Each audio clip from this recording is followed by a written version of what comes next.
జరగబోయే ఎన్నికల్లో స్వేచ్ఛగా ఓటేసి అరాచక పాలనకు చమరగీతం పాడాలని రాజంపేట బీజేపీ అభ్యర్థి నల్లారి కిరణ్ కుమార్ రెడ్డి పిలుపునిచ్చారు. తెలుగుదేశం పార్టీ బీజేపీ ఉమ్మడిగా నిర్వహించిన కార్యకర్తల ఆత్మీయ సమావేశంలో ఆయన మాట్లాడారు. వైఎస్ఆర్ కాంగ్రెస్ పార్టీ అక్రమ కేసులకు భయపడొద్దన్నారు. చిత్తూరు జిల్లాకు చెందిన మంత్రి పెద్దిరెడ్డి రామచంద్రారెడ్డి కాంట్రాక్టు పనుల పేరుతో కోట్లకు కోట్లు ప్రజాధనాన్ని దోచుకుంటున్నారని మండిపడ్డారు. ప్రాజెక్టుల పేరుతో ఎలాంటి అనుమతి లేకుండా 2200 కోట్ల రూపాయల కాంట్రాక్టు పనులు చేజెక్కించుకుని ప్రజాధనాన్ని లూటీ చేస్తున్నారని ధ్వజమెత్తారు. ప్రజాధనాన్ని లూటీ చేసే అరాచక వాదులకు ఈ ఎన్నికల్లో తగిన బుద్ధి చెప్పాలని ఓటర్లను కోరారు. నేతుగుంటపల్లి ఒకటి ముదివేడు తమ్మలపల్లిలో 200 కోట్లతో కాంట్రాక్ట్స్ తీసుకున్నారు. ఎటువంటి పర్మిషన్స్ లేవు.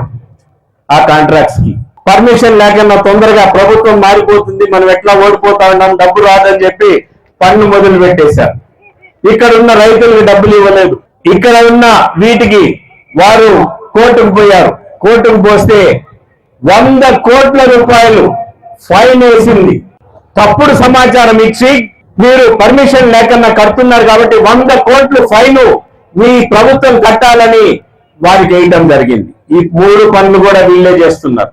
దాంట్లో సుప్రీంకోర్టుకు పోతే ఇదంతా కుదరదు, మీరు 100 కోట్లు ఫైన్ మాత్రం మీకు ఆపుతాము, 25 కోట్లు ఫస్ట్ మీరు చెల్లించండి, మిగతా మీరు ఖచ్చితంగా కోర్టు ద్వారానే ఇవన్నీ సరైన సమాచారం ప్రభుత్వానికి ఇచ్చి ఈ కార్యక్రమాలు చేయాలని చెప్పారు.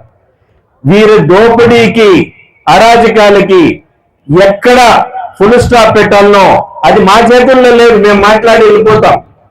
మీరు ఆలోచన చేసుకోవాలి. ఇక్కడ కూర్చొని వారంతా కూడా 45 రోజుల్లో మీకు విముక్తి కావాలా, ఈ బానిసత్వంగానే బతుకుతారా అని మీరు నిర్ణయం తీసుకోవాలి.